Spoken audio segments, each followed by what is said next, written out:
Good morning, Gateway Rotary. You don't have to. How are you guys doing today? Wonderfully, Nathan, President. Well, thank you. That's right. Hey, back of the room. Simmer down. Baby. Sugar.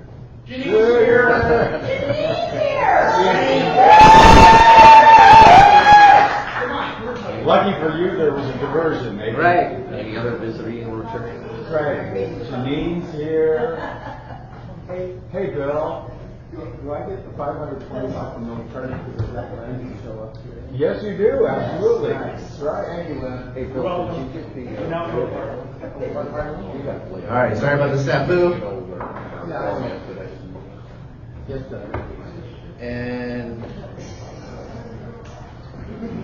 okay. All right. All right. Cooking with Crisco now. So if you would join Ed and I and everyone else with the Pledge of Allegiance. Please join us, Gateway, in the pledge to our flag.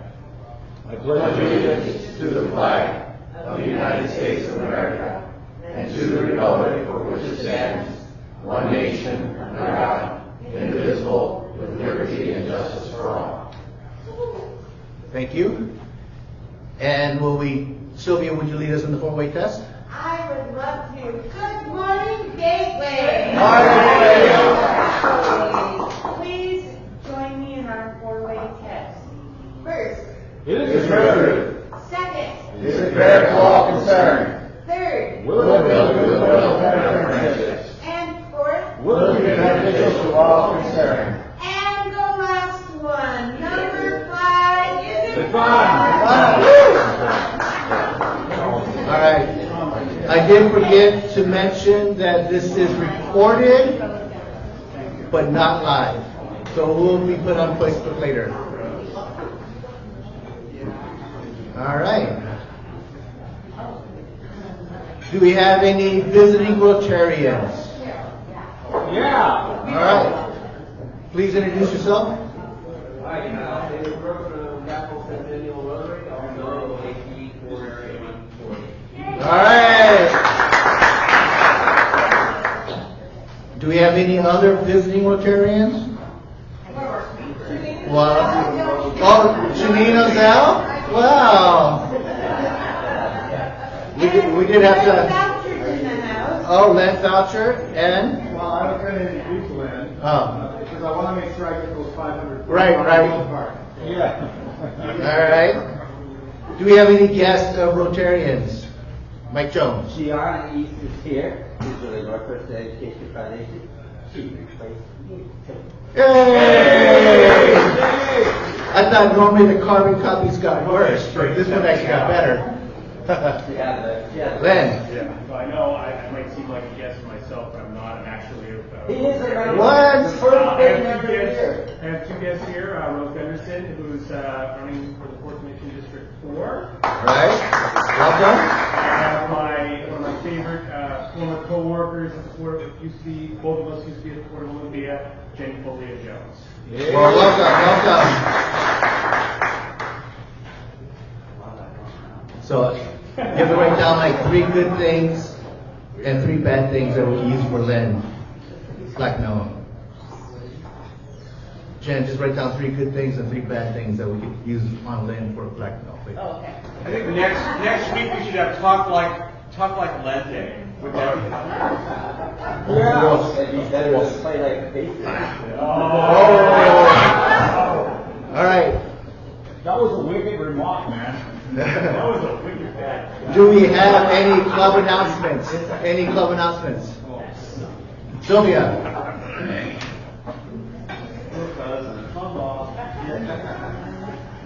Oh boy. Good morning, Gateway. What's happening in 81 days? Christmas?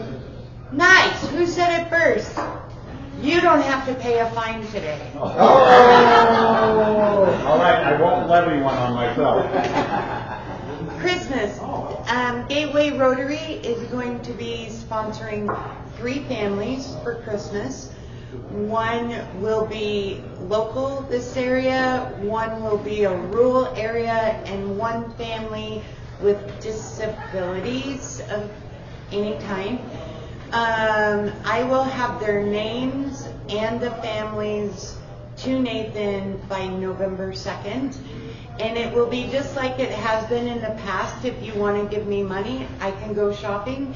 If you want to go shopping, I will work with Nathan to put something on the internet so you know what you're purchasing, and then we'll just have a wrap present party. It'll be great.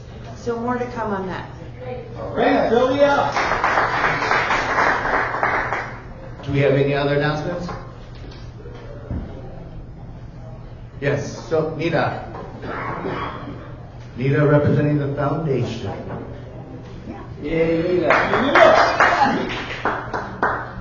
As you know, the Rotary International Foundation is what makes Rotary work. We give money to the foundation. We put it in the corpus. It earns interest for 3 years. Talk close to the microphone. This microphone's too far away. Sorry. Boy, when you can't hear my voice, Tom, that says a lot. There you go. And then after 3 years, the money is used for district grants, global grants, for all the good works that we do around the world. Now, when a Rotarian gives $1,000 to the foundation over time, they get their first Paul Harris Fellowship. Paul Harris was the founder of Rotary, hence the Paul Harris Fellowship. But Len, would you come up and join me, please? Len Bochar. When you are a fabulous Rotarian, and a handsome guy too, wouldn't you say? And you give $7,000 to the Rotary International Foundation. Wow. You get a Paul Harris pin with a red sapphire on it, which I want you to wear proudly. We love you.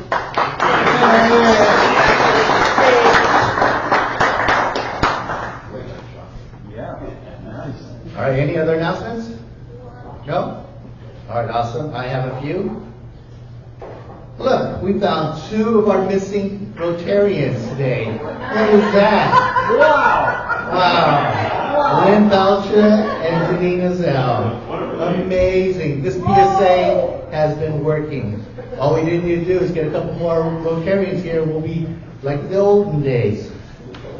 Awesome. Thank you for showing up. So Bill gets those points, huh? Where'd Bill go? Way to go, man. There you go. And the milk carton. That's right. With that funky goaty cheese smell. All right, so Too far. too far. So we have, for those that don't know, especially the 2 that's been visiting from far away, we're in the middle of our foundation campaign in memoriam of David Hemingway. So the goals were $1,000 for End Polio Now, which we've met. We're at $3,100. $3,000 for just the RI Foundation, which we're at $6,600. And every member, I said 4,000, sorry. And then every member has donated $100. That's the tricky part for us right now. We're at actually 25. I didn't update this slide, I'm sorry. President Nathan, we are now at 26. Mike Robbins is now a sustaining member for the foundation. All right, thank you. So for those of you that don't know, if we reach all 3 club goals, our 2 illustrious alumni from UW and Wazoo are willing to wear their prospective team jerseys from the other team. So they may or may not have to do it this time by the Apple Cup. All right, so we have 26 Rotarians. Last 2, Mike Robbins and Troy Oliver. So I guess the question is, who's going to be number 27? Yeah, it's a burning question. It is. There's an ointment for that. It doesn't always work. All right, so we also have 11 Rotarians who are close to being the next Paul Harris level. And I believe one of the gentlemen's name has been removed, Len Belcher. So we only have 10 now. But 3 of them are eligible to be both, if they donate to the Alright, or could do the sustained member and get a twofer and be at the next level for Paul Harris. So let's do this, right? President Nathan, can I ask a question? Of course. What do the aspects represent? So those are the three. The Aztecs meant they're already sustaining members, so they could donate because they're great Rotarians and get the next level Paul Harris. Right, so we are officially doing the Pints for Polio campaign, also in partnership with Hops and Drops. So the actual fundraiser is on the 24th, but the first part of it is a punch card. I have them here. I've been using mine. I need to pay my $25 for it. The punch card is, it's not a discount card, it's just to drive business and marketing of the event. When you go there, order a drink, doesn't have to necessarily be adult beverage, and then they'll mark off the punch card. Once the punch card's full, then $20 gets donated in Polio Plus in your name.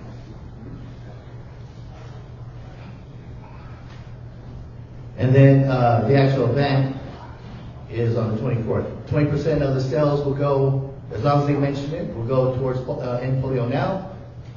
There's going to be a raffle, a gift card raffle. They have 600 spots. Each spot is, 60 spots. Each spot is $10 pro. So an additional $600 potentially eligible to be earned.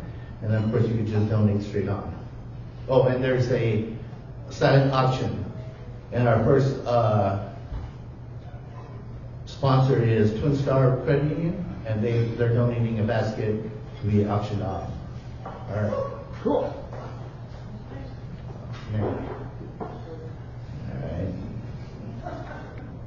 And then, of course, these are the two gentlemen that will be willing to wear their favorite jerseys. They're famous. One's Tom and Eric. They're great quarterbacks, as you can see. Yeah. Remember, we are in need of a president, a new vice president, and we have a nomination this December. And we also need secretary, treasurer, and all the other illustrious positions.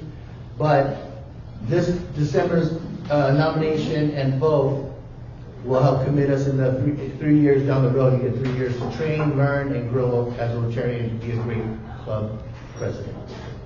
I know that there's somebody out here that wants to do it. All right. So today we have our candidate forums, and may I introduce Dave Dusick. He's our moderator. Please welcome Dave Dusick.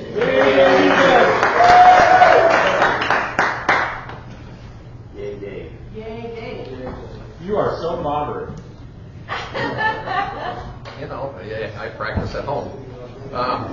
So I'm not Doug, but don't worry, you took out the big words, so we'll be okay. Okay, today we are highlighting candidates running for commissioner for the Port of Olympia. Can everybody hear me? What? Hello. There you go. Can you hear me in the back? Okay. Today we are highlighting candidates running for commissioner for the Port of Olympia. The Port of Olympia is a municipal corporation governed by 5 elected commissioners who set policies and objectives. Each commissioner represents a district within Thurston County and serves a 4-year term. The commissioners appoint the port's executive director, who is responsible for the ongoing management of the port's enterprises and facilities. As defined in state law, ports levy taxes, promote economic development, create incidental park and recreational facilities, and adopt and enforce regulations for moorage and tool facilities. Commissioners set objectives, policies, and overall port direction through comprehensive plans. The position is considered nonpartisan. Although elected by district in the primary election, all voters in Thurston County are eligible to vote for the port commissioner in the general election. There is no incumbent running for this district. Today, running for the position, we have Jasmine Basavada and Bill McGregor. Please join me in welcoming the candidates to the microphone.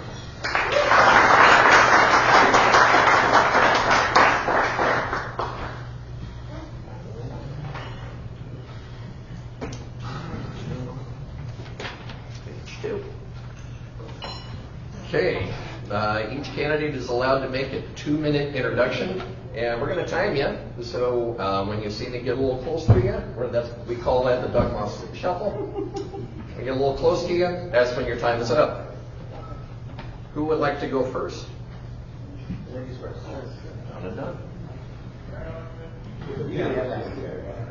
Okay. Hi, everyone. Hello. It's nice to meet you all, and mostly for the first time, except, of course, my fellow candidates who we've been on the campaign trail together for a while. My name is Jasmine Basavida, and I'm running for District 1 Board Commissioner against one of the most formidable opponents in the race, Bill McGregor. And he's formidable because of basically, 4 terms of serving as Board Commissioner. I'll take a minute to introduce myself and a little bit just more background before we get into the questions, which I think I'll get to answer why I want to run. And I want to say that for me, this sort of group, the Gateway Rotary Club, what I see here, the collaboration and trust that's built when you know that the person next to you takes 4 half and halves in their coffee and you break bread with them in the morning is exactly what we need, right? So that democracy doesn't continue to decline.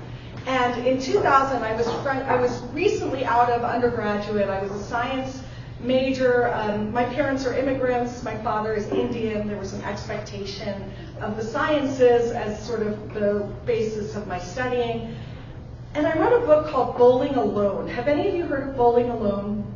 No, Robert Putnam. So kind of a demographer, political scientist who said that he could associate sort of the declining civil commitment of people, civic commitment, not civil commitment, that's for the county commissioner meeting. He could associate it sort of with whether people were still in Rotary clubs and in bowling leagues, and there'd been this massive decline in that sort of affiliation. I grew up in New Jersey suburbs where people were often commuting an hour and a half to get to work. And so one of the beautiful things, he's not coming close yet, about Thurston County for me, and as a forever home that my wife and I chose to settle here, was that in Thurston County we still have a quality of life where people can be active in their community, can live, work, and play without that sort of extreme commute. And I'll talk to you more in a minute. Thank you. Hey.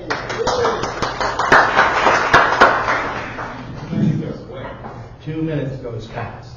I don't need to tell you a lot about me. Tom, would you hold up that rack card I put on the table? That kind of explains a lot about my experience. Thank you back there.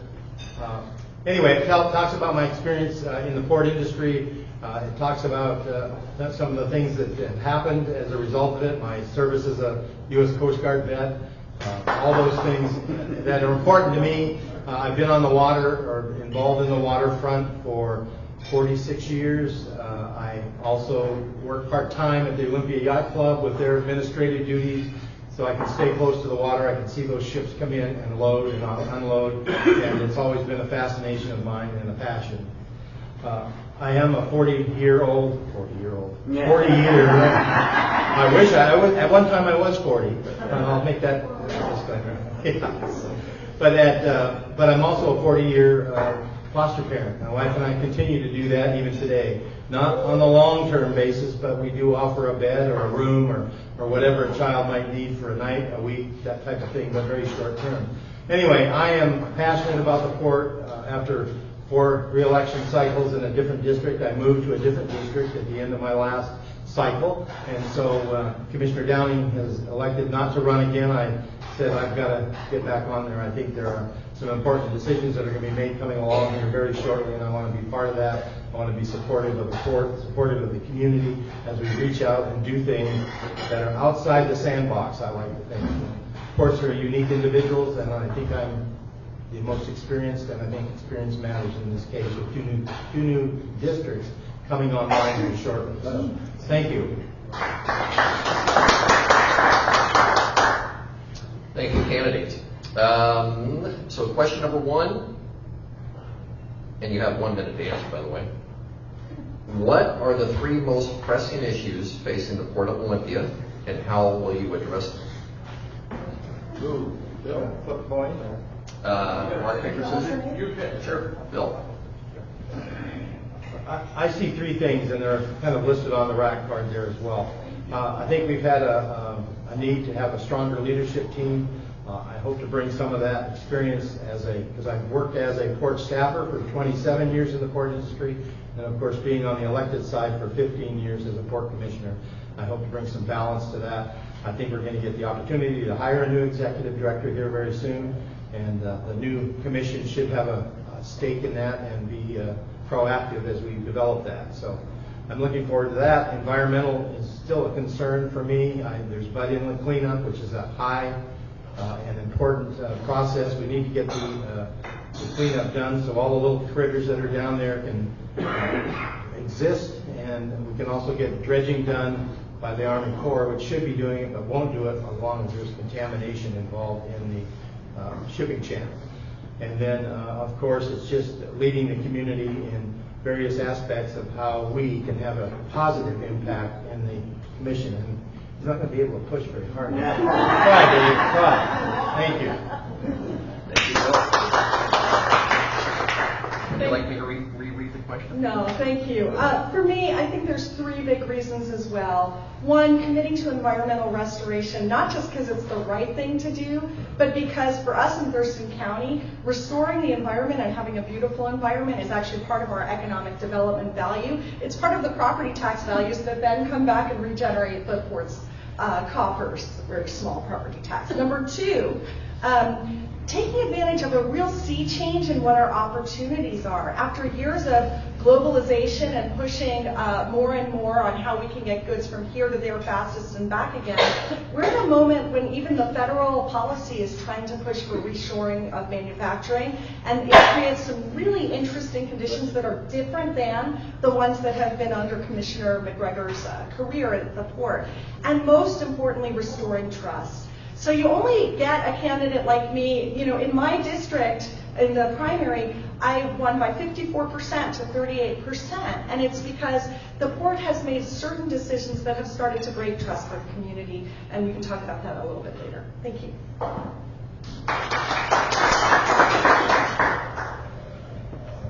Thank you. Okay, next question. Again, 1 minute answers. And Jasmine, we're going to start with you. This one's from Doug M., whoever that is. Why do you want to serve as a port commissioner? You have 1 minute. I mentioned the three big things, and I feel my opponent talks about how experience matters, and I think I have unique qualifications to help address those big three things right now. Having served both as nonpartisan staff in the legislature on economic development issues, technology and energy, good government, and then having served as the Director of Policy and Legislation at the Department of Commerce, an agency I was on the executive team with a $7 billion combined capital and operating budget, and that grew from 250 to 500 staff. What I can do is scan the horizon, understand opportunities, and build bridges to partners that we haven't necessarily been partnering with in the Port of Olympia. I think that's the way we're going to make the most out of really a once-in-a-generation opportunity we have to transform what economic development looks like in Thurston County. Will you read the question again? Please, thank you. Yes, sir. You ready? Why do you want to serve as a port commissioner? Well, I think that it's very important collaboration amongst my public enemies. No, not my public enemies. You never know. But I think collaboration and partnerships with our Thurston County commissioners, with our cities that we have to deal with as part of the economic development opportunities of the port is very important. And I think if you saw The Voice come out, I think it was in August, where Lisa, who was a former port employee, is now the city manager at Tumwater, and then Rick Walk, who is the new city manager at Lacey.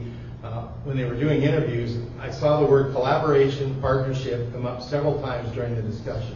And I don't think the port has reached out and done much of that lately.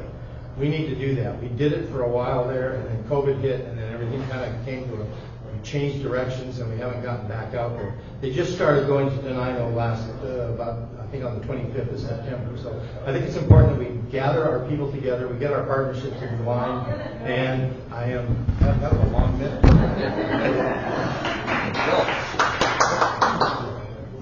Okay, next question, we're going to start with Bill. This is from Matt, and the question is, who are your role models in politics and why? Well, that's an interesting question.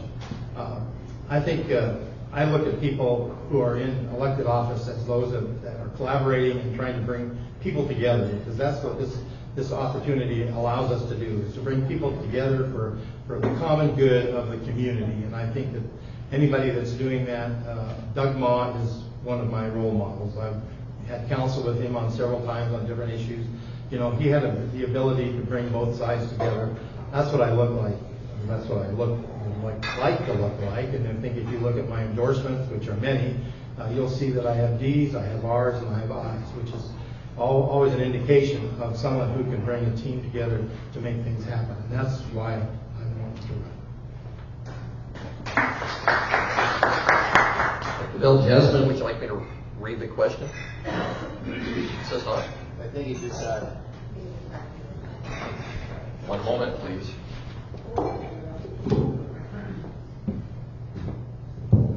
Now you can down.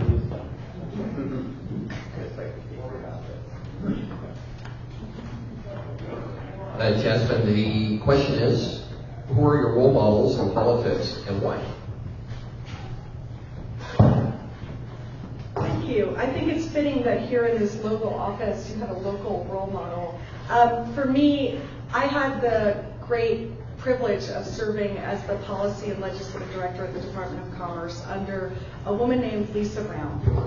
For those of you who don't know her history, she's a PhD economist who first ran for the legislature as a single mom and kind of made some waves because she had a baby she was still nursing in the wings when she was elected. That might not seem like a big deal now, but it was when she started her career. It was a pleasure for me to work at Commerce under Lisa Brown because although she's from the city of Spokane, which is heavily Democratic, she's from the east side of the state and had a real awareness of kind of the urban and rural divide and the need to kind of bridge that divide and connect in how we do our funding and make our policy decisions. So for me, the role model I received there, I think, is that there are ways to choose the less divisive issues so that we can build community together across urban and rural. Thank you. Jasmine. And we started with Bill last time. Jasmine, this question is for you. It's from Troy. What unpaid community service work did you do in the community prior to announcing your candidacy for office? That's a great question. And in this community, not much other than community building with my family and with the schools. So I happen to be a mom, although I look like I'm not a day over 39, I'm sure. So you won't be surprised to hear that I have a 6-year-old and an 11-year-old child. And when I moved here over 10 years ago and my first baby was a newborn, I immediately had sort of positions that took more than 40 hours a week in serving the public. So my public service often was through my work, both in the legislature, you guys maybe know what session is like, and then through the pandemic as a policy director at a state agency. That said, one of my opportunities right now, because I am stepping away from that full-time state service at that level, is to get more engaged and donate my time. And that's what I look forward to doing. Thank you. After seeing Nita's breakfast, I'd really like to come here next week. 1 minute, please. Okay, Bill, you want me to reread the question? No, that's fine. Okay, Bill, you have 1 minute. My entire career has been built around community service. I've served on many boards here in Thurston County. I like to get involved. The EDC, I was on that board for a while. The YMCA, I was on their board for a while. I was on the Thurston Community Television when it was Thurston Community Television and not Thurston Community Media. I was on their board for a while. I love serving as a Rotarian in this very community. I think that bringing those clubs together, we can do a lot of benefit for our community that a lot of people don't know about. But I have had years of service in a Capital, not in Capital Little League, but Black Hills as a coach, as on their board. I've done a lot of things, and I look for things to do service because that's what I'm passionate about as well. Giving back to my community and sacrificing my time, and not necessarily that's a sacrifice, but keeping myself busy. I think that would keep me younger, and I'm only 39 as well. Thank you, Bill. Bill, we're going to start with you on this next question.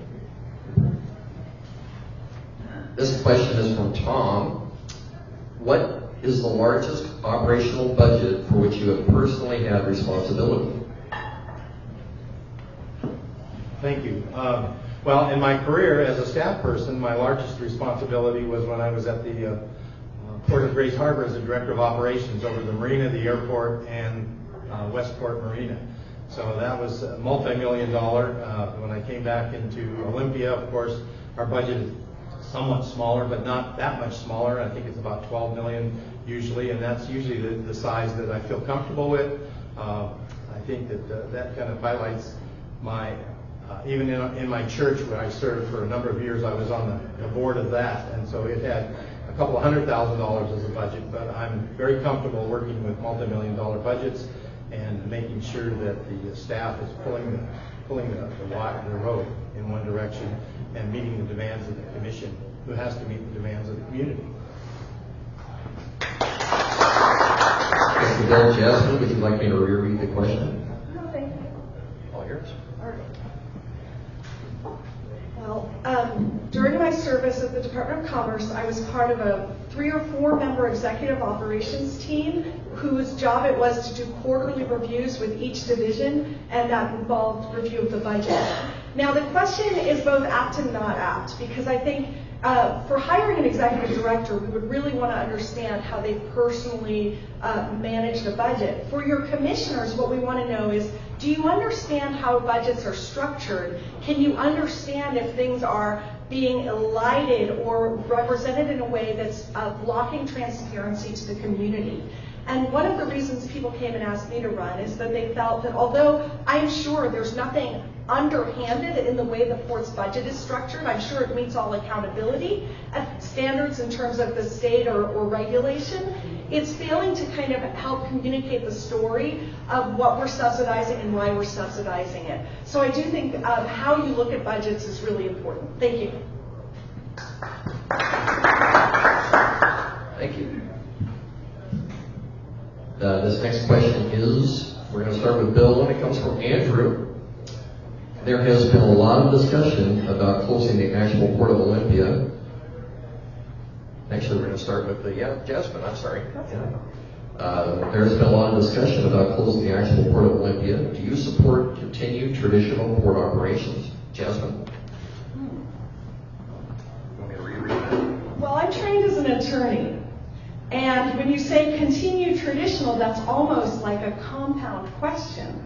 Because I support continued operations, but maybe not traditional operations at this moment of massive transformation. So doing economic development at the Department of Commerce, I really got a strong sense that our industrial lands have special value to the community and to the world, and that industrial parcels, once lost, are very hard to recover, okay? So to the extent we have, thanks to the port, lands that are devoted to industrial use, we can deploy them strategically for the benefit of everybody. I think what that looks like for us, there's a history of where the Port Peninsula 50 years ago was full of canneries and mills, and over time, they're not there anymore, right? Nothing stays the same, everything changes. Thank you. Okay. Bill, would you like me to reread the question? If you would. This question is from Andrew. There has been a lot of discussion about closing the actual Port of Olympia. Do you support continued traditional port operations? Well, I do support continued traditional operations at the port. that marine terminal is really a cash cow for the port once we get cargo moving across the dock. The more cargo across the dock, the more money we make. Now, there's been a lot of talk about, well, after depreciation, you're losing money. But if you look at what some of the side effects are as the economic impact statement done in 2021, I believe it was, it shows that, yeah, we lost about 1.1 million in depreciation, a non-cash operational deduction that has to be done for the gas fee and those kind of accounting things. But when you look at the underlying result is $20 million in wages and taxes that are paid out to the individuals working for those 400 jobs that are there. And also, if you look at what federal and state taxes in the millions, one is $5 million and one is another $3 million that go back into the communities in which we serve. Those are things that are intangibles that are not included in any kind of a finance thing. Profit and loss, whatever you want to call it. Thank you, Bill. Okay, we're going to move to the next question is from Lynn, and Bill, we're going to start with you. What is your position on the marine terminal? If it is to keep it open, what are the community benefits that we should know? If your position is to close it, how will you offset the environmental costs that are currently being mitigated by the revenue from warehousing? Good question. I think I answered most of that in my previous response, but what are you saying, Len? Speak up. I didn't know the other question was being asked. Oh. In any event, I am not foreclosing the marine terminal. I think that it has a benefit to our community.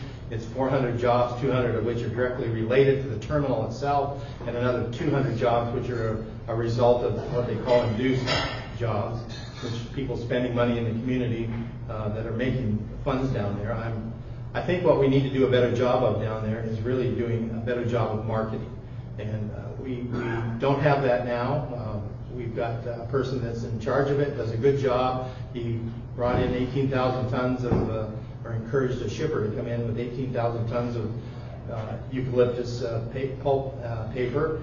There's another shipment, I understand, that's coming in later in November. And so this could be a continual operation. But as I said, the more cargo that moves across the dock, the more money you're going to make. And that's been proven in several years when we've had record numbers of shipments. So.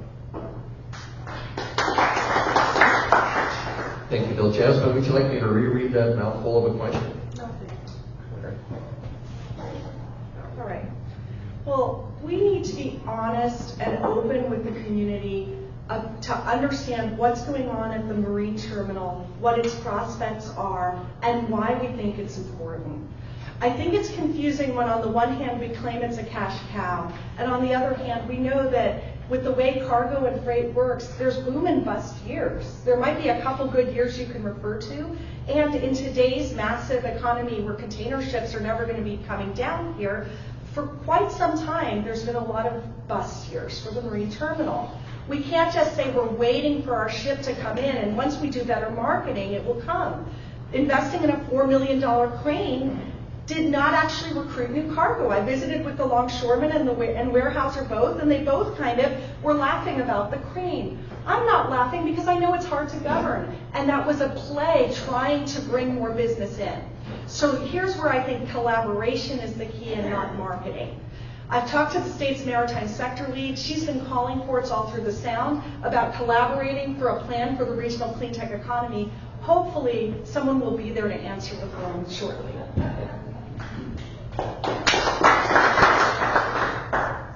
Thank you. Bill, I'm sorry, Jasmine, we're going to start with you. One more question here. Do you believe we should have cruise ships come into our port? The mic is here. That is fascinating. I believe that Thurston County is beautiful, and that downtown Olympia is and can be an even better place to visit. So I believe we have a tourist opportunity if we connect our waterfront more closely with our downtown. I believe that can be for everyone's benefit. Now, cruise ships, I see someone kind of looking, what are you saying? when I think of cruise ships, I think of really massive ships, and I think of the places I've been in Hawaii or other places where it kind of creates a sort of microeconomy around the cruise ships that actually isn't the kind of place that I've wanted to live. So I think it's about the size of the ships and the way they fit into our community. But yes, there's a tourism opportunity for people to arrive by boat, spend money here, and go away. I just don't think of cruise ships as the way to accomplish that necessarily. And I'd be interested in feasibility studies and understanding more about that question. Bill, you want me to reread the question? No, that's fine. Thank you. So back in about 2017, we came this close to having American Cruise Line, which is much smaller cruise ships, not the big behemoths you see pull into Seattle. But they do some very local movements of people through the Puget Sound area, Port Angeles, Bremerton. We were this close and ran into a little snafu there. I think it's still a possibility. I think we need to do proper marketing, and I think we need to do business development with them, because I think getting them into our capital city for those tourists to come in and tour the capital, hopefully downtown will get cleaned up so it's not such a dredge to the impressions that we have of what Olympia is now versus what it was like. But I think it's a real possibility, and I'm encouraged to try to do that again. I came so close, and it was disappointing not to see it happen. But there are cruise ships out there that are much smaller and bring in 700, 800 passengers at a time.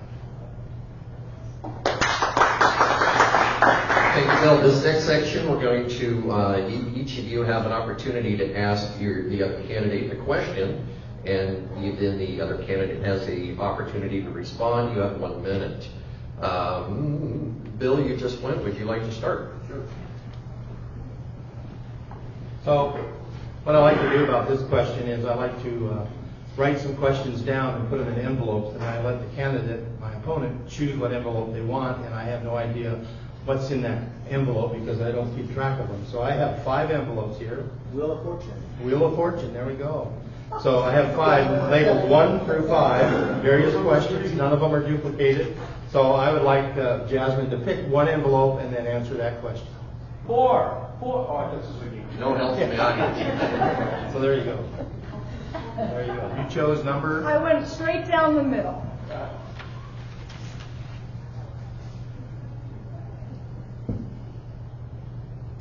Would you read the question? I will. Not that I have to do this, I'm just doing it. What are the physical boundaries of the Port of Olympia? Can a port operate in another county in Washington State, yes or no? If yes, how can that be done? If not, why not?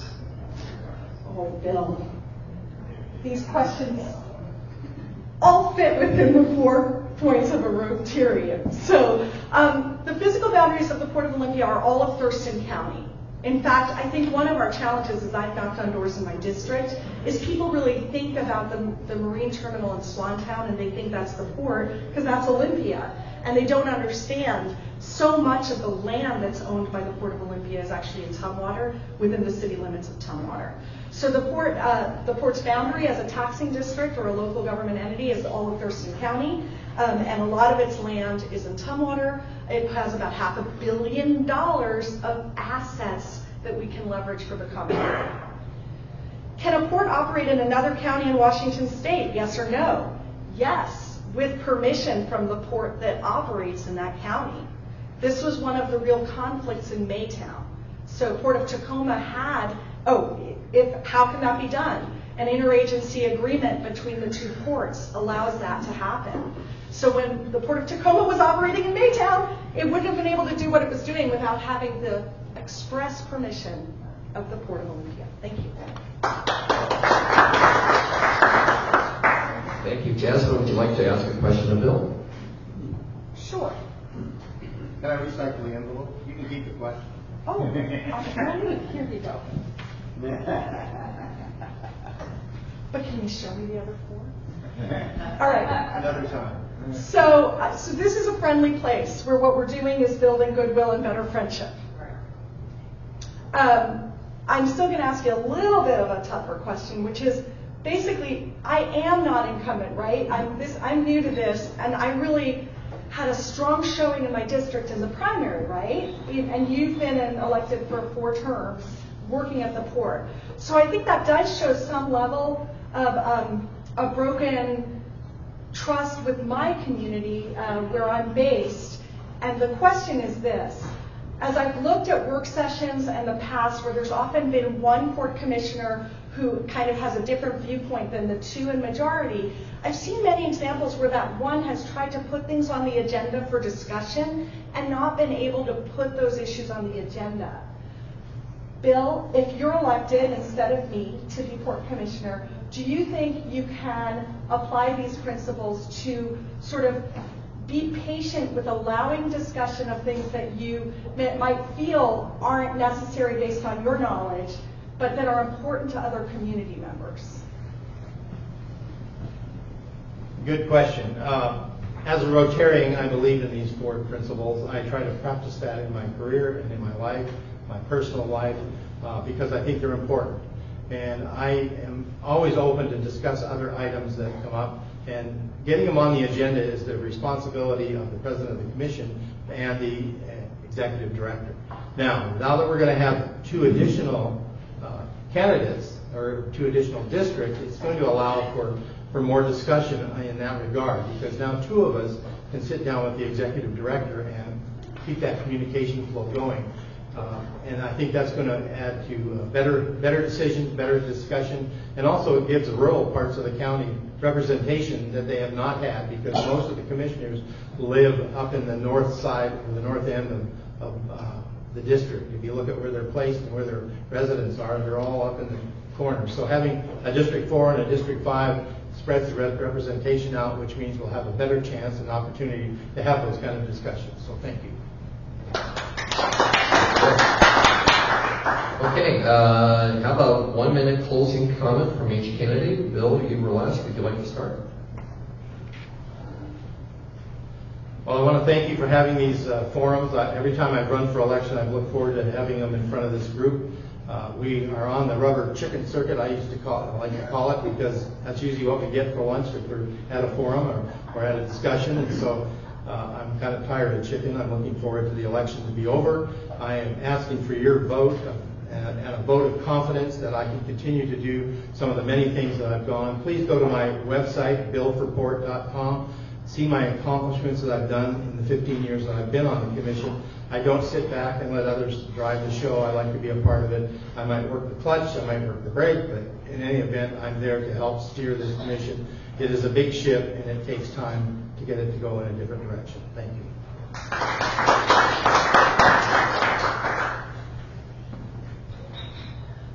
First of all, thank you all for being so welcoming. I know that this is your Rotary Club, Bill, and that it shows that. Oh, no? Okay. Well, this is really been. I can't believe I started that debate. Okay, so this has been such a welcoming place to be. For me, I just want to leave you with the message that I think the port has statutory authority to do things that haven't been in its playbook. Connecting farms and ranches and small businesses to broadband, where there's so many that don't have access at the speed that's necessary for the modern economy. Helping our 1,000 small farms in Thurston County, 95% of which are family owned, continue to be productive by fostering sort of collaborative access to infrastructure for our small farms. And making the most of our incredible connection to the sea.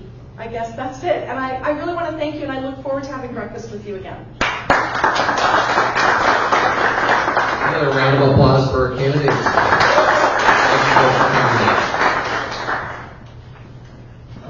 All right.